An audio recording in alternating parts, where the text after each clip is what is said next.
In a quiet forest filled with buzzing bees and towering trees lived a big brown bear named Bruno. Bruno was strong, furry, and usually quite gentle, unless he was disturbed. One sunny afternoon, Bruno was taking a nap under his favorite oak tree. Birds chirped above, and a cool breeze tickled the leaves. Ah, what a lovely day to rest my paws. Just as Bruno began to snore, a little bee came buzzing by. Bzzz. Oh, what a big bear.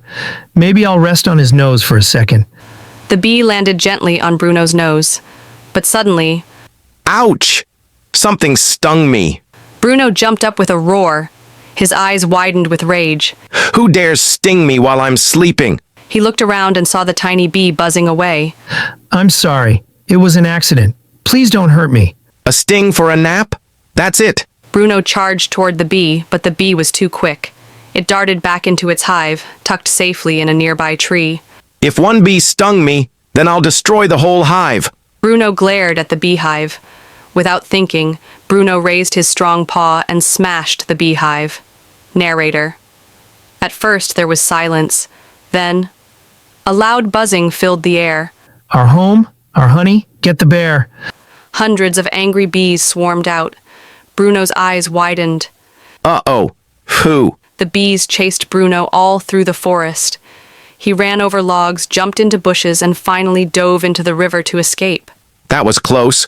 Bruno sat on the riverbank, wet and tired. The sting on his nose still throbbed, but now he had many more stings all over his body. Just then, old Owl Oliver, the wisest animal in the forest, flew down from a branch. Bruno, what happened to you? A bee stung me, so I destroyed their hive. So one tiny sting led you to destroy their whole home? Well, yes. Bruno looked down, ashamed. You're right, Oliver. I acted without thinking. I let one moment of pain turn into a disaster. The next morning, Bruno returned to the tree.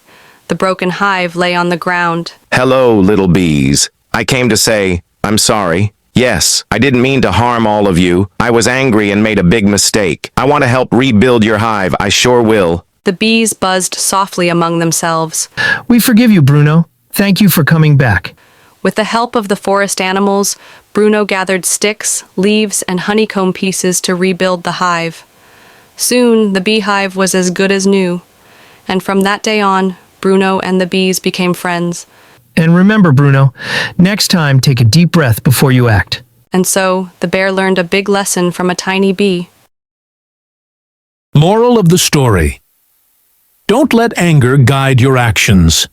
A calm mind can solve problems better than a strong paw.